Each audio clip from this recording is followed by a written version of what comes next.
आज आपण बोलणार आहोत एका मोठ्या राजकीय घडामोडीबद्दल, ज्याने सगळ्यांना चक्रावून सोडलंय. भारताचे उपराष्ट्रपती आणि राज्यसभेचे सभापती जगदीप धनखड यांनी अचानक आपल्या पदाचा राजीनामा दिलाय.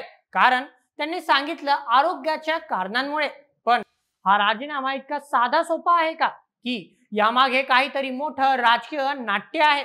चला जाणून घेऊया या राजीनाम्यामागील खरं कारण, विरोधी पक्षांचे आरोप आणि केंद्र सरकारच्या योजनांवर काय परिणाम झाला, थोडक्यात आजच्या व्हिडिओमध्ये. नमस्कार, मी नील सोनार, तुम्ही पाहत आहात बोल एमएच. जुलै 21, 2025 रोजी रात्री 9:25 वाजता उपराष्ट्रपती जगदीप धनखड यांनी आपला राजीनामा राष्ट्रपती द्रौपदी मुर्मू यांच्याकडे सादर केला. त्यांनी आपल्या पत्रात लिहिलं, मला माझ्या आरोग्याला प्राधान्य द्यावं लागेल आणि डॉक्टरांच्या सल्ल्याने मी उपराष्ट्रपती पदाचा राजीनामा देत आहे. पण हा राजीनामा इतक्या अचानक का आला आणि तो खरंच फक्त आरोग्याच्या कारणांमुळेच आहे का? राजकीय वर्तुळात यावरून जोरदार चर्चा सुरू आहे आणि विरोधी पक्षांनी तर याला दाल में कुछ काला असल्याचा आरोप केलाय. जगदीप धनखड वय 74, 2022 मध्ये उपराष्ट्रपती झाले होते.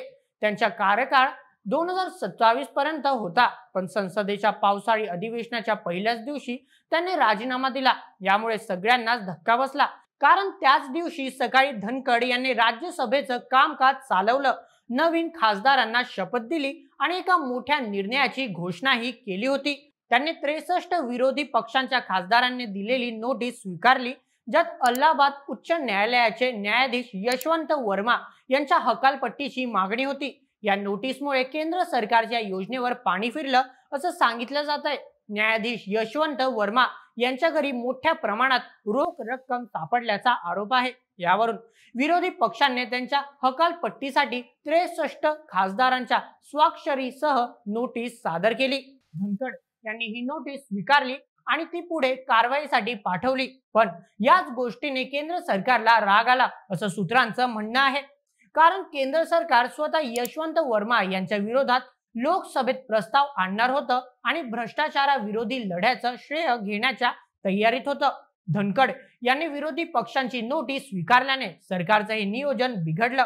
सूत्रांचं असंही म्हणणं आहे की धनखड यांच्या या निर्णयामुळे सरकार इतकं नाराज झालं की त्यांच्या विरुद्ध अविश्वास प्रस्ताव आणण्याची तयारी सुरू झाली होती. पण धनखड यांनी ती वेळ येऊ न देता राजीनामा दिला. यामुळे राजकीय वर्तुळात एकच खळबळ उडाली. काँग्रेस नेते जयराम रमेश यांनी या राजीनाम्याला अनपेक्षित आणि रहस्यमय असं म्हटलं. ते म्हणाले, मी दुपारी 5 वाजता धनखड यांच्यासोबत होतो आणि रात्री 7:30 वाजता फोनवर बोललो.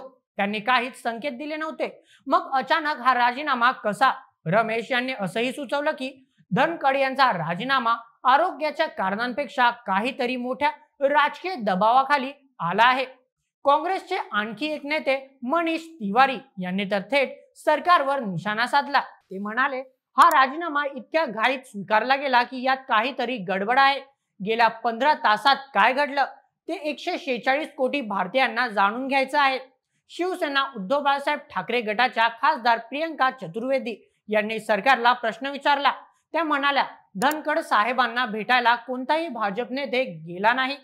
त्यांची प्रकृती ठीक दिसत होती. मग हा राजीनामा का? सरकारने याचं कारण स्पष्ट करावं.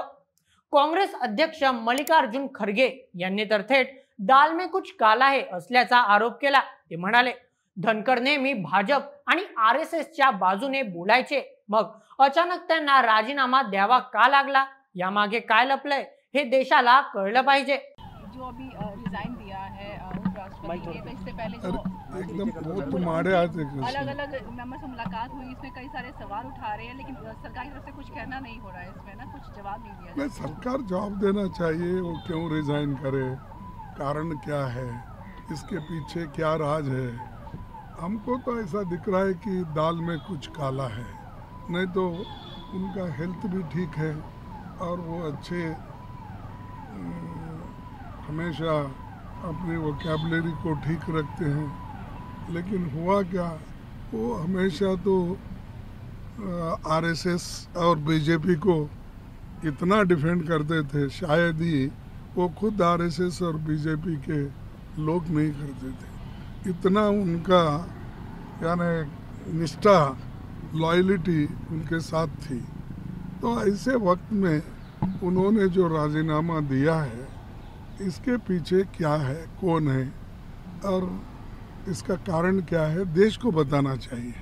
क्योंकि देश के लोग ये जानते हैं कि 140 करोड़ जनता के आप प्रतिनिधित्व करते हैं, तब आपको एक काम करना चाहिए कि आपको दुनिया को या देश को, लोगों को बताना चाहिए। धनखड यांच्या राजीनाम्यावर भाजपची प्रतिक्रिया फारच थंड होती।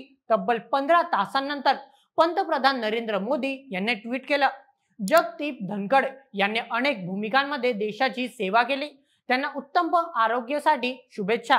पण यात कुठेही त्यांच्या राजीनाम्याचं कारण किंवा त्यांच्या कामाचं कौतुक नव्हतं। यामुळे विरोधकांनी भाजपला धनखड यांच्या राजीनाम्याची खंत नाही असा टोमणा मारला। भाजपचे खासदार रवी किशन यांनी मात्र विरोधकांवर टीका केली। ते म्हणाले, विरोधक धनखड यांच्या आरोग्यावर राजकारण करत आहेत।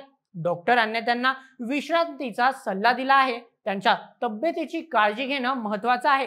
धनखड यांनी मार्च 2025 मध्ये हृदयाशी संबंधित एक शस्त्रक्रिया केली होती असं त्यांचे मेहुणे आणि वकील प्रवीण बलवदा यांनी सांगितलं। ते म्हणाले, धनखड यांनी कमी रक्तदाबाचा त्रास आहे आणि त्यांना अनेकदा चक्कर यायची। त्यांनी कधीही राजकीय दबावाखाली बळी पडला नाही। हा राजीनामा खरंच आरोग्यामुळे आहे, पण विरोधकांना हे कारण पटलेलं नाही। विरोधी पक्षांचं म्हणणं आहे की धनखड यांनी जर आरोग्यामुळे राजीनामा दिला तर तो अधिवेशनाआधी किंवा नंतर का दिला नाही, अधिवेशनाच्या पहिल्याच दिवशी हा निर्णय का घेतला, यामुळे संशयाला जास्तच वाव मिळाली आहे। या राजीनाम्याला बिहारच्या राजकारणाशीही जोडलं जात आहे। राष्ट्रीय जनता दलाच्या म्हणजे आरजेडी नेत्यांनी असा दावा केला आहे की धनखड यांचा राजीनामा हा बिहारचे मुख्यमंत्री नितीश कुमार यांना उपराष्ट्रपती पदी बसवण्याचा भाजपचा डाव आहे। आरजेडीचे नेते अख्तरुल इस्लाम शाहीन म्हणाले, हा सगळा खेळ आहे, बिहारच्या निवडणुका जवळ येत आहे आणि भाजपला नितीश कुमार यांना बाजूला करायचा आहे। पण एनडीए नेत्यांनी हा दावा फेटाळला आहे। धनखड यांनी उपराष्ट्रपती असताना न्यायालयावर सातत्याने टीका केली होती। त्यांनी राष्ट्रीय न्यायिक नियुक्ती आयोग म्हणजेच NJAC रद्द केल्याबाबत सर्वोच्च न्यायालयाला दोष दिला होता आणि न्यायिक अतिरेक असल्याचं म्हटलं होतं। यामुळे त्यांचे आणि सरकारचे संबंध ताणले गेले होते असं काही जणांचं मत आहे। धनखड यांच्या राजीनाम्याने उपराष्ट्रपती पद रिक्त झालं आहे। आता उपसभापती हरिवंश नारायण सिंग यांच्याकडे राज्यसभेची जबाबदारी आहे। पण नवीन उपराष्ट्रपती कोण होणार आणि यशवंत वर्मा प्रकरणाचा पुढे काय परिणाम होईल, हे प्रश्न अजून अनउत्तरित आहे।